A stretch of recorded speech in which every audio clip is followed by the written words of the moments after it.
An unclear future for two men in the spotlight. First, Supreme Court nominee Brett Kavanaugh and his allies in the White House are pushing back against a new allegation of sexual misconduct.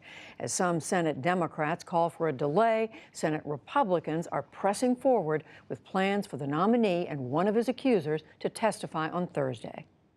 Judge Kavanaugh will be voted on here on the Senate floor. Up or down? On the Senate floor, this fine nominee to the Supreme Court will receive a vote in this Senate in the near future. There is simply no way in good conscience, no way, that the United States Senate can vote on this nomination of Brett Kavanaugh without a full, fair investigation and without an opportunity to be heard for these sexual assault survivors. And on a second front, questions swirled about the future of Deputy Attorney General Rod Rosenstein. Our Capitol Hill correspondent Lisa Desjardins and our White House correspondent Yamiche Alcindor have both been covering these stories, and they join me now. And a note, this and the next conversation will contain some explicit language.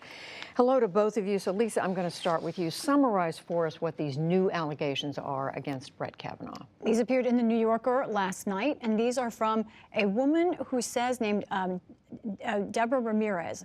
She says she went to college, to Yale College with Kavanaugh, and at a party at a dorm, this is a quote, she remembers Kavanaugh had exposed himself at a drunken dormitory party, thrust his penis in her face, and caused her to touch it without her consent.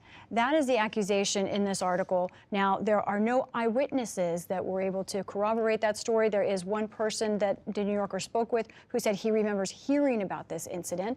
But the New York Times, soon after the New Yorker did its reporting, came out with its own story. Now, the New York Times wrote, quote, "The Times had interviewed several dozen people over the past week in an attempt to corroborate Ms. Ramirez's story and could find no one with firsthand knowledge." So this is a new accusation, but there are no eyewitnesses, and the New York Times said it did not report because it did not feel it had enough information. And we should say I'm going to be talking in a few minutes with Ronan Farrow, who's one of the authors of the New Yorker story. So Yamiche, the White House has been dealing now for over a week with accusations from one woman. Now comes an accusation from another woman. How are they defending? What are they saying? Well, first, Brett Kavanaugh is also defending himself, which is why the White House is sticking by him.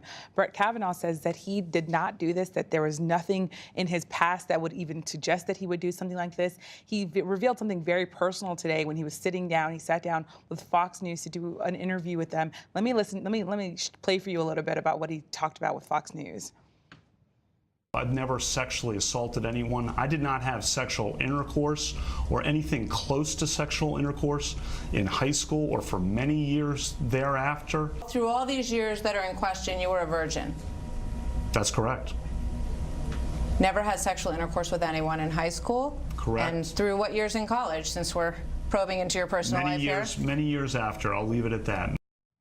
So Brett Kavanaugh is saying that because he was a virgin, that should be part of his defense against Professor Ford. He's also saying that these are false accusations, that he's not going to withdraw, that he's saying that he has a good reputation and that he is not going to at all push back or fall back on that. Of course, Professor Ford is also standing by her ground. She's saying that this did happen, that it impacted her life. And I want to read to you a little bit of a letter that she wrote to Senator Grassley, who of course is on the Senate Judiciary Committee.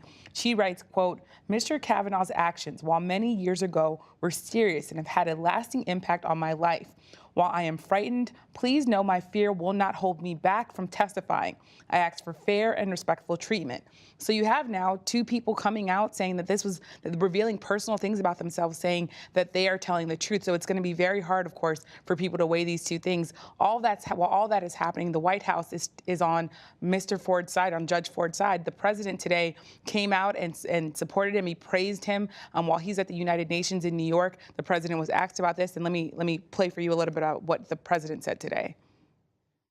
It would be sad indeed if something happened to reroute that. This is a fine man, and we certainly hope he's going to be confirmed, and quickly. His family has suffered. His family has suffered. What's going on is not something that should happen. Brett Kavanaugh is an absolute outstanding person. Hopefully, he will be confirmed quickly. So again, the president's calling Brett Kavanaugh a fine person. I've talked to people who know Professor Ford. They're saying that she's a fine, incredible woman. So a lot on both sides there. The White House also is sending out information and emailing reporters on almost a daily basis saying, we are standing by Judge Kavanaugh. And as Lisa was talking about, there's the New York Times versus the New Yorker and this new allegation. And the White House is capitalizing on that. They sent out an email that said, look, the New York Times didn't want to print this woman's story, and that should mean something to the people that are trying to assess this. So meantime, Lisa, you're talking to people on the Hill, on Capitol Hill, Republicans, Democrats. There were protests today. What are you hearing? Right. First of all, protesters have swarmed all around the Senate office buildings in particular last week, but even more today. And they have a new sort of tactic. Look at some video here. In some cases like this, they are blocking hallways. But Judy, more often, what I saw today was protesters going into offices and women telling their individual stories of sexual assault to Senate staffers one at a time. So that is taking up more office space, taking longer amounts of time. They're taking up more hallway space. It certainly is rising tension on the Hill. But I think let's get down to the bottom line. Where are we tonight? It does look like this Thursday hearing is going forward. Both Republican and Democratic sources on the Hill tell me they expect this to happen. The only thing that could change it is if there can't be a final agreement on some details, especially about who asks the questions to Dr. Ford, or if she, for some other reason, is not able to come. I also think Republicans feel that the New Yorker article may have helped them because they do not feel that that reporting was as strong as the previous allegation, and they think it raises questions about the accusations in general. That's just Republicans. All right, if that weren't enough news, we're also dealing today, Yamiche, with this reporting that there was that the Deputy Attorney General went to the White House today. There was speculation he was going to step down. Where does that stand? Where that stands, according to the president, is that we'll see. The president was asked whether or not he would fire Deputy Attorney General Rod Rosenstein, and he said, "I talked to him for a long time today, but we'll see on Thursday how I feel and whether or not this is something that I'm going to move forward with." So the president isn't backing down. There are a lot of times when we hear things about Jeff Sessions, the Attorney General, where they're reporting where the president's about to fire him, and the president says, "No, I'm not going to do that." He didn't say that in this case. I talked to a Republican source who said this is a problem for this president. It's a political problem because Republicans all across the country, they want to be talking about the tax cuts. They want to be talking about how great the economy is doing. And instead, they're having to answer all these questions. So on the Hill, it's going to be hard because when the president wants to push something forward, Hill Republicans have to answer all these questions about what's going on in the political sphere. Then you go to the midterms, and there are candidates that want to be talking about things that aren't political scandals dealing with President Trump. And a Republican source also told me that Republican donors have a problem with this because when you have tensions and you don't know whether or not the Deputy Attorney General is going to be fired, donors are saying, well, how do I give to this party if I don't know if things are going to be settled?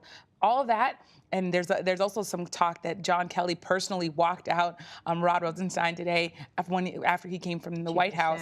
The chief of staff of the president came out and actually was seen with him. So there are people that say that's a signal that this White House is sending that maybe he's going to be okay. But really, as with this administration, we'll have to see what happens on Thursday. Watch this play out. Thursday.